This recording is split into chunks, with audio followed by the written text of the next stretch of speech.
Welcome to the IK study force academy. তোমরা দেখছো আমাদের ইউটিউব চ্যানেল আইকে স্টাডি। আজকে তোমাদেরকে বলবো, তোমরা যদি এখনো এই পিডিএফটি ডাউনলোড না করে নাও ফ্রি অফ কস্টে, কোনো টাকা লাগবে না, শুধু হোয়াটসঅ্যাপ গ্রুপে যুক্ত হয়ে গেলে আমাদের যে ইন্টারভিউ গ্রুপে আছে, যেখানে প্রতিনিয়ত আলোচনা চলছে, সেখানে তোমরা কিন্তু এই পিডিএফটি আমাদের কাছে নিতে পারো। তো যাই হোক, তাহলে হোয়াটসঅ্যাপ নম্বরটি হলো 7076650708। এই নম্বরে এসএমএস করো যে আমি লেডি কনস্টেবল গ্রুপে যুক্ত হতে চাই, অথবা কমেন্ট সেকশনে গিয়ে লিঙ্ক পাবে, লিঙ্কে ক্লিক করে চলে এসো। সেখানে প্রশ্নোত্তর পর্ব প্রস্তুতি চলছে, তোমরা অংশগ্রহণ করতে পারো। তবে এই পিডিএফটি অবশ্যই ফ্রিতে পাবে, কোনো টাকা পয়সা পেমেন্ট করতে হবে না। এরপরে হলো যে তোমরা অবশ্যই সবাইকে বলবো মক ইন্টারভিউ দাও। ফোনের মাধ্যমে আমরা মক ইন্টারভিউ নিচ্ছি, অনেকগুলি মক ইন্টারভিউ দিয়ে থাকো, 2 থেকে 3টে। তাহলে তোমার দুর্বলতা, তোমার যে কথার মধ্যে বেঁধে আছে বা ভুল বলছো বা দেরি হচ্ছে, সেগুলো কিন্তু শুধরে যাবে। তাই 2 থেকে 3টে মক ইন্টারভিউ দিয়ে দাও। আমাদের মক ইন্টারভিউ খুব অল্প টাকার মাধ্যমে নেওয়া হচ্ছে, মাত্র 250 রুপিস একটি মক ইন্টারভিউ ফোনের মাধ্যমে দিতে পারবে। তাই দেরি না করে এখনই বুকিং করে নাও। তো আজকে যে প্রথম প্রশ্নটি আমি স্ক্রিনে রেখেছি, সেটি খুবই কমন প্রশ্ন, এবং এই প্রশ্নটি মাঝে মাঝে অনেক ইন্টারভিউতে ধরা হয়, তোমাকেও ধরতে পারে। যে প্রশ্নটি হলো, হার্ডওয়ার্ক ও স্মার্ট ওয়ার্কের মধ্যে পার্থক্য কী? তাহলে দেখতেই পাচ্ছ যে আমরা স্ক্রিনে ভেসে উঠছে এই 30 নম্বর প্রশ্ন নম্বর 30। হার্ডওয়ার্ক ও স্মার্ট ওয়ার্কের মধ্যে পার্থক্য কী? হার্ডওয়ার্ক বলতে আমরা বুঝি যে কাজটি চিরাচরিত নিয়ম মেনে স্টেপ বাই স্টেপ আগের নিয়ম বা পুরাতন নিয়মকে মেনে কাজ করা হয়, ট্রিক ছাড়াই বা কোনো প্ল্যানিং ছাড়াই, তাকে বোঝায়। অর্থাৎ হার্ডওয়ার্ক মানে পুরাতন যুগের চিরাচরিত নিয়ম মেনে কোনো প্ল্যানিং ছাড়াই কাজ করা হয়, তাকে হার্ডওয়ার্ক বলে। উদাহরণ হিসেবে বলা যায়, যদি কেউ গাছ কাটার সময় আগে গাছের ডাল পালা কাটার পর গাছের গুঁড়ি কাটে, সেটি হলো হার্ডওয়ার্ক। অর্থাৎ গাছটি দাঁড়িয়ে আছে, তারা গাছের উপরে উঠেছে, গাছের ডাল আস্তে আস্তে আস্তে কাটতে কাটতে কাটতে তারপরে গাছের গোড়া কাটছে, যেটা গাছ কাটার পুরাতন নিয়ম। এবার আসি স্মার্ট ওয়ার্ক। অন্যদিকে স্মার্ট ওয়ার্ক বলতে আমরা বুঝি যখন কোনো কাজ পূর্ব পরিকল্পনা মাফিক অল্প সময় ব্যয় করে সঠিক কাজটি ক্রিয়েটিভভাবে করা হয়, তাকে স্মার্ট ওয়ার্ক বলে। অর্থাৎ স্মার্ট ওয়ার্ক যারা করে, সেখানে প্ল্যানিং করা হয়, প্ল্যানিং করে তারপরে কাজটি অল্প সময়ের মধ্যে করার চেষ্টা করা হয়। যেমন গাছ কাটার ক্ষেত্রে উদাহরণ হিসেবে বলা যায়, গাছ কাটার ক্ষেত্রে আগে গোড়া কাটার পর তারপরে ডালপালা কাটলে অল্প সময় লাগবে। তো বুঝতেই পারছো যে স্মার্ট ওয়ার্ক এবং হার্ডওয়ার্কের মধ্যে দুটি সফলতার চাবিকাঠি। অবশ্যই যে কোনো ওয়ার্কে গেলেই তুমি সফল হতে পারবে, এ বিষয়ে কোনো সন্দেহ নেই। হার্ডওয়ার্কের কোনো বিকল্প নেই। অভ্যাস এতটা তৈরি করো, বারবার অভ্যাস করার ফলেও কিন্তু অনেক সময় মানুষ ব্রেনি হয়ে যায়। তো এই কথাটাই বলা উচিত ছিল। এবার আর একটি প্রশ্ন, যে প্রশ্নটি অনেকের জানা উচিত বা সবাই জিজ্ঞাসা করে, যে বিষয়টা কি, কনফিডেন্স এবং ওভার কনফিডেন্সের মধ্যে পার্থক্য কী? দেখো, কনফিডেন্স এবং ওভার কনফিডেন্স বলতে পারি যে একটা line, border line. Yes, border লাইনে কি হয়, একদিকে ভারত অন্যদিকে পাকিস্তান হয়।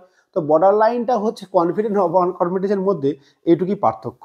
পার্থক্য হচ্ছে যে উদাহরণকে বলতে পারি, যে আমরা বলতে পারি কনফিডেন্স ওভার কনফিডেন্সের মধ্যে খুব সামান্যতম পার্থক্য আছে। উদাহরণস্বরূপ বলা যেতে পারে, যদি কেউ বলে আমি এই কাজটি পারবো, ধরো তোমাকে একটু জিজ্ঞেস করা হলো যে তুমি এই কাজটি পারবে কিনা, যদি বলে আমি এই কাজটি পারবো, তাহলে সেটি তার কনফিডেন্স।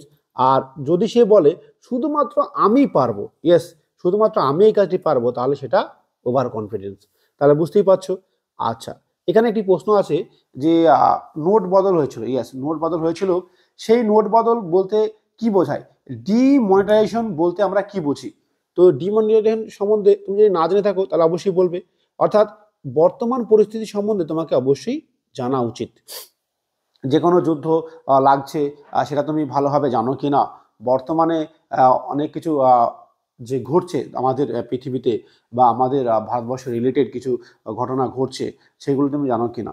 মালদ্বীপ সম্বন্ধে কিছু ঘটনা আমাদের কানে গেছে, সেই ঘটনাগুলো জানো কি না, সেগুলো তোমার জানা উচিত। তো ওই বিষয়গুলো আমি আলাদাভাবে আলোচনা করব। তো যাই হোক, আজকের নেক্সট প্রশ্ন, এই প্রশ্নটি তোমাকে জিজ্ঞাসা করতে পারে। দেখো, পুলিশের চাকরিটা কি? ঘুরে ঘুরে পোস্টিং হবে, এখানে ওখানে পশ্চিমবঙ্গের সব জায়গায় প্রায় তোমাকে যেতে হবে। তাহলে সেই জিনিসটা তুমি ট্রাভেলিং ভালোবাসে কিনা বা ঘুরতে ভালোবাসে কিনা, তোমার মধ্যে সেই স্বাচ্ছন্দ্যবোধ আছে কিনা, সেটি যাচাই করার জন্য তোমাকে বলতে পারে যে আপনি কি ট্রাভেল করতে ভালোবাসেন, এই চাকরিটি আপনাকে এক স্থান থেকে অন্য স্থানে যেতে হবে, তাহলে আপনি কি করবেন?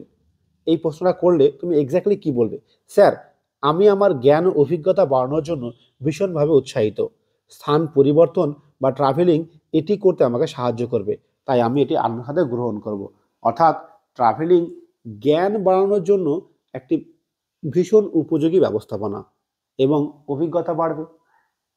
এছাড়াও পুলিশের চাকরিতে যে পরিবর্তন হয় সেটা তুমি জেনেই অ্যাপ্লাই করেছো, সুতরাং তুমি ভালোই বাসো, এই কথাটা তাকে বুঝিয়ে দিতে হবে। দ্বিতীয় প্রশ্ন হয়তো জিজ্ঞাসা করতে পারে, তুমি হয়তো ব্যাচেলার আছো, হ্যাঁ, তোমার বিয়ে এখনো হয়নি, তোমাকে জিজ্ঞেস করতে পারে যে তুমি বিবাহ সম্পর্কে আপনার কি মতামত, বা আপনি এখনো বিয়ে কেন করেননি, এই প্রশ্নটাও করতে পারে।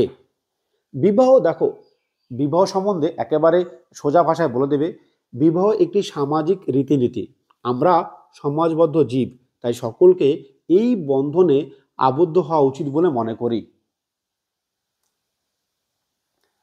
না হলে নতুন প্রজন্ম সৃষ্টি হতে বাধাপ্রাপ্ত হবে।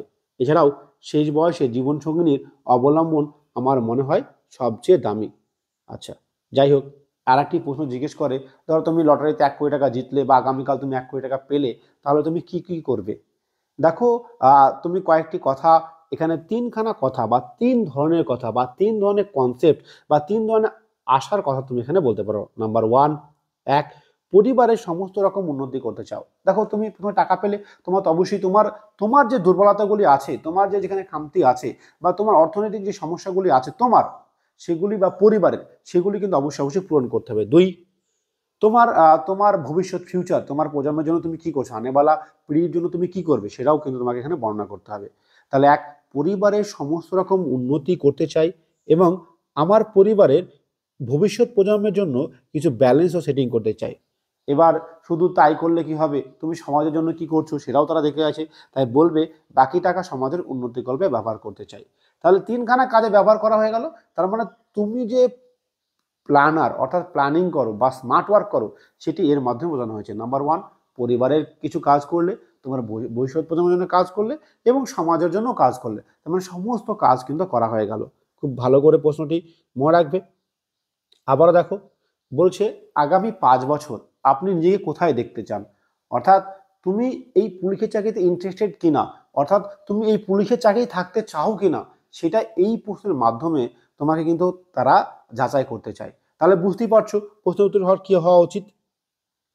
পরিষ্কার বলবে যে আমি 5 বছরে নিজের কাজ ও যোগ্যতার মাধ্যমে আমি এই ডিপার্টমেন্টের সব থেকে যোগ্যতম পদমর্যাদায় সম্পূর্ণ স্থানে নিজেকে দেখতে চাই। তার মানে বোঝা যাচ্ছে তুমি একেবারে সরাসরি বলতে পারো যে আমি ওসি হতে চাই বা বড় কিছু হতে চাই, এগুলো বলতেই পারো। ঠিক আছে, তো যাই হোক, আজকের ভিডিওটা এই পর্যন্তই। পরবর্তী প্রশ্নে আবার দেখা হচ্ছে। এখনও যারা আমাদের হোয়াটসঅ্যাপ গ্রুপে যুক্ত হয়নি, তারা সরাসরি যুক্ত হয়ে যাও এবং নিজের ইন্টারভিউ গ্রুপের জন্য প্রস্তুতি নাও